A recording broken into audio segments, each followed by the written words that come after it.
स्वस्थ जीवन जीने के लिए जिन महत्वपूर्ण घटकों की आवश्यकता होती है उनके बारे में हम चर्चा कर रहे हैं और वो हमारे लिए 21 बातें जिसके अंदर हमने समावेश किया है, उन 21 में से 7 बातों के ऊपर हमने अपना प्रकाश पूर्व के वीडियोस में डाल चुके हैं। अब हम बात करने वाले भोजन के बारे में बात करने वाले कि हमारा भोजन किस ढंग से होना चाहिए और किस प्रकार से उसकी प्रक्रिया होनी चाहिए। जैसा खाए अन्न वैसा होता है हमारा मन, यानी कि हमारा भोजन यानी कि जो हम कर रहे हैं उसके ऊपर डिपेंड करता है कि हमारा शरीर किस प्रकार से होगा, हमारे विचार किस प्रकार से होंगे।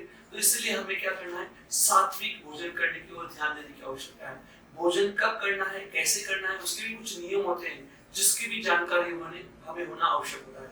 तो सबसे पहले भोजन करने का भी कुछ नियम होता है। अंतरराष्ट्रीय स्तर पर भोजन करने का नियम है, उसे कहते हैं 4-4-12, जिसका मतलब होता है अगर सुबह आपने 8 से 9 के बीच में भोजन किया है तो आपने 4 घंटे तक कुछ नहीं खाना चाहिए। उसके बाद में अगर आपने 12 से 1 के बीच में भोजन किया है तो उसके बाद 4 घंटे तक कुछ नहीं खाना चाहिए। और उसके बाद में शाम में 5 से 6 के बीच में भोजन किया है तो 12 घंटे तक आपने कुछ नहीं खाना चाहिए। ये है अंतरराष्ट्रीय नियम। लेकिन आज हम उन सब बातों को छोड़ते आए हैं और आज हम क्या करते हैं, दिन भर खाते ही रहते हैं, कभी ये खा रहे हैं, कभी ये खा रहे हैं, और इन सब कारणों से हमारे शरीर में बहुत सारी बीमारियां आ रही हैं।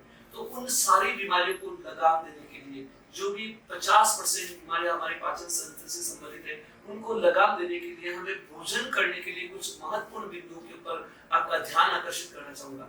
जिसके अंदर सबसे पहले हम बात करते हैं कि भोजन करते समय हमारी बैठने की पोजीशन कैसे होनी चाहिए। देखिए, जब भी हम भोजन करने के लिए बैठे हैं तो एक आसन बिछा करके उसके ऊपर पालकी आसन लगाकर बैठना चाहिए।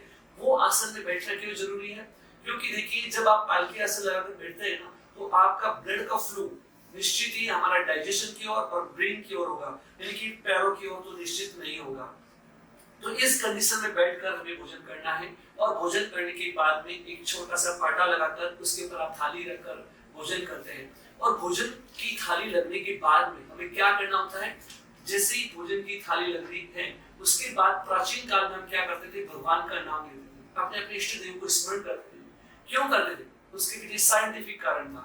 और वो साइंटिफिक कारण था कि जब हमारे सामने भोजन की थाली लग जाती है जिसे हम देख लेते हैं, जिसे हम बढ़िया खुशबू आ रही है और हमारे ब्रेन को मैसेज जाता है और ब्रेन एक्टिवेट करता है हमारी सभी पाचन ग्रंथियों को, जिससे हमारी पाचन ग्रंथियां मतलब सक्रिय हो जाती है। और वो करने के बाद अगर हम भोजन करेंगे तो निश्चित उसका बेनिफिट हमको मिलता है। तो इसलिए हमें क्या करना है, आसान शांत चित्त होकर के बैठना है और भोजन करते समय टीवी नहीं देखना है, आपस में बातचीत नहीं करना है, कषाय की प्रवृत्ति बढ़े ऐसी बातचीत नहीं करना है। बहुत बार क्या होता है कि जब बैठे रहते हैं और बात करते हैं, वाद विवाद करते हैं और खाना खाते रहते हैं, लेकिन कहते हैं कि जिस प्रकार हमारी भोजन करते समय मन के अंदर विचार होंगे वैसे ही उसकी आउटपुट आने वाले। तो हमें क्या करना है, शांत चित्त और प्रसन्न वातावरण के अंदर हमें भोजन को ग्रहण करना चाहिए। इस बात का विशेष ध्यान रखना है। उसके बाद में हम बात करेंगे कि भोजन अगर आपने किया है तो भोजन करने के लिए भी कुछ कितना करना चाहिए, कैसा करना चाहिए। बताया गया है कि हम जो भी भोजन करते हैं उसमें हमें क्या करना है, 25% यानी कि 25% भाग है अनाज का होना चाहिए और 25% भाग हमारे लिए पानी यानी लिक्विड का होना चाहिए, जो भी हम चाहे वो दाल है या लिक्विड रूप में होना चाहिए। और 25% भाग जो है हमें खाली रखना चाहिए वायु के लिए। यानी कि आप देखेंगे कि वो चीज हम करते हैं तो उससे क्या होगा कि आपने कोई भी कटोरी है, एक कटोरी के अंदर आपको कोई चीज को मिक्सिंग करना होता है तो आप क्या करते हैं, उस कटोरी को आधी ही काम में लेते हैं और आधी खाली रखते हैं ताकि कोई भी चीज अच्छे से मिक्सिंग हो जाए। तो वैसे ही जब भी हम कोई भोजन कर रहे हैं तो भोजन करने के बाद जैसे ही भोजन आमाशय में जाता है तो आमाशय के अंदर वहां पर जो उसकी दीवारें हैं उससे हाइड्रोक्लोरिक एसिड यानी कि गैस्ट्रिक एसिड निकलता है, वो इतना पावरफुल होता है और उस गैस्ट्रिक एसिड और भोजन घुलने और मिलने की प्रक्रिया चालू रहती है। अगर आपने बहुत ज्यादा मात्रा के अंदर भोजन कर लिया है तो वहाँ मिक्सिंग अच्छी तरह से नहीं होगा और वो भोजन अपच हो जाएगा, लेकिन डाइजेशन खराब हो जाएगा। तो इसके लिए हमें क्या करना है, भोजन खुराक जितना आपको भूखे उससे थोड़ा कम खाना चाहिए। इस बात को ध्यान में रखना है। अब जब हम बात करते हैं कि भोजन की जब बात की जाती है कि बहुत सारे लोग बोलते हैं कि हमें ये खाना चाहिए, ये खाना चाहिए, लेकिन हमें संतुलित आहार करना बहुत जरूरी है। संतुलित आहार के अंतर्गत क्या करना है वो बात आपको बताना चाहूंगा कि सबसे पहले हमें क्या करना है, दाल है, रोटी है, सब्जी है, लेकिन ये खाएंगे। लेकिन जब आप आटे की रोटी खाते हैं तो बहुत सारे लोग क्या करते हैं, मिक्स आटे की रोटी बना के खा रहे हैं, लेकिन वो भी हमारे लिए क्या है, हानिकारक रहती है। तो हमें मिक्स आटे की रोटी नहीं खाना है, मिक्स दाल हमें नहीं खाना है, हमें भोजन के अंदर स्पाइसी भोजन नहीं खाना है। हम जब भोजन कर रहे हैं उस समय के अंदर तली हुई चीजें जो आ रही हैं वो नहीं खाना है, खटाई वाली चीजें ज्यादा मात्रा में नहीं खाना है। तो इस प्रकार से हम भोजन करते हैं, लेकिन उसके अंदर थोड़ी बहुत मिठाई हो, षट रस युक्त भोजन कहते हैं, तो उसमें प्रत्येक स्वाद का थोड़ा थोड़ा मतलब अंश जरूर आना चाहिए, इस बात को ध्यान में रखने की जरूरत है। उसके बाद हम बात करेंगे कि भोजन करने के बाद जैसे ही आपने भोजन किया है तो भोजन करने के बाद में लगभग मतलब 3 घंटे तक आपको सोना नहीं चाहिए। क्यों नहीं सोना चाहिए? अगर आपने भोजन करने के बाद सो जाएंगे तो आपको 100% एसिडिटी की तकलीफ होने वाली है। क्यों होने वाली है कि जो एसिड हमारा इतना पावरफुल एसिड होता है उसको स्टमक आमाशय के अलावा कोई भी दीवार सहन नहीं कर सकती, और अगर आप लेट जाएंगे तो वो एसिड आमाशय का कार्डियक वाल्व को डायफ्राम को टच होगा और जलन पैदा करेगा और एसिडिटी की तकलीफ होने वाली है। तो इसके लिए हमें क्या करना है, भोजन करने के बाद में सोना नहीं है।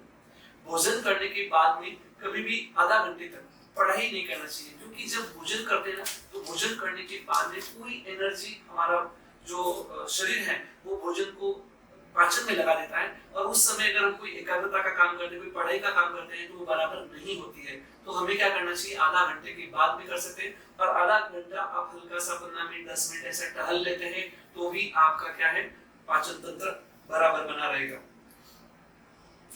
उसके बाद हम बात करते हैं कि भोजन करने से मतलब बहुत भोजन करने से हमें शरीर को तो ऊर्जा तो मिलती है, लेकिन हमारा ध्यान क्या रखता है कि भोजन के अंदर बेस्ट खाने का रखता है कि ये भी खाऊं ये भी खाऊं। बहुत सारे लोग सूप वेजिटेबल जूस पीते हैं बहुत सारा बना करके, बहुत सारे लोग फलों का रस पी लेते हैं, लेकिन वो क्यों नहीं लेना चाहिए?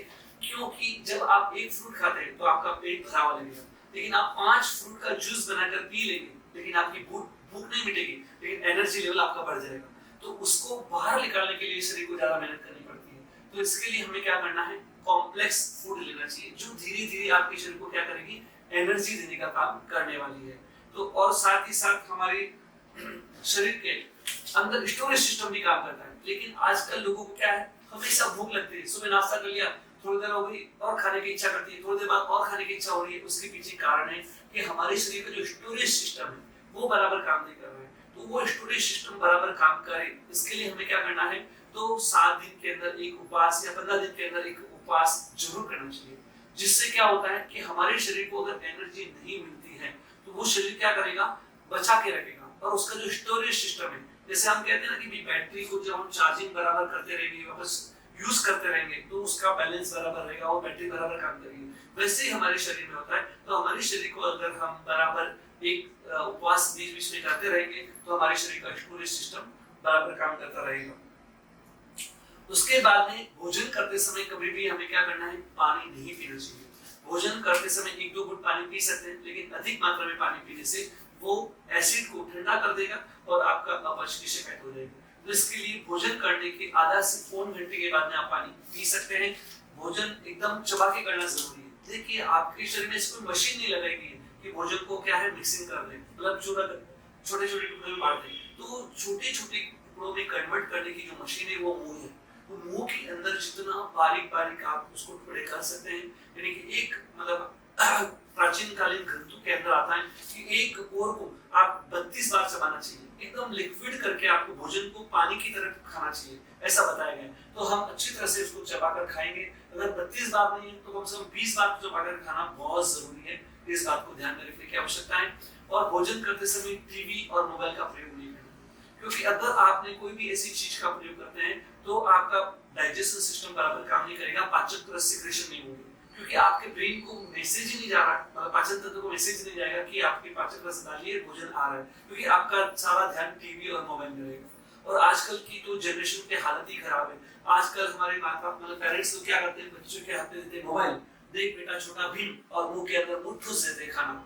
लेकिन किस प्रकार से आप देखेंगे कि हालत हो गई है, घर घर के अंदर ऐसी हालत हो गई है। तो हमें क्या करना है, चाहे बच्चा रोता है या कुछ भी करता है कोई बात नहीं, अगर वो खाना नहीं खा रहा है कोई बात नहीं, छोड़ दीजिए, आप उसको भूख लगेगी वो जरूर खाना खाएगा। लेकिन हम क्या करते हैं, उसको पीछे लगते हैं, खा खा खा, और इस प्रकार से उसकी बीमारी बढ़ जाती है। उसके बाद हम बात करते हैं कि आजकल ज्यादा खाने से बीमारियां हो रही है, कम खाने से बीमारियां नहीं हो रही।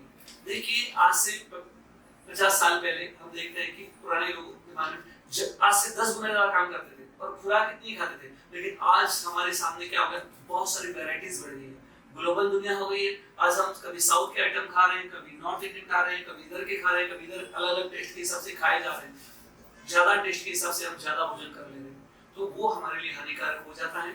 हमारे शरीर की रिक्वायरमेंट कितनी है, हमारे शरीर की रिक्वायरमेंट है मिनिमम 1600 कैलोरी ऊर्जा और मैक्सिमम 3000 कैलोरी ऊर्जा। तो देखिए 1 ग्राम भोजन अगर हम कर लेते हैं तो उसमें 4 कैलोरी ऊर्जा है।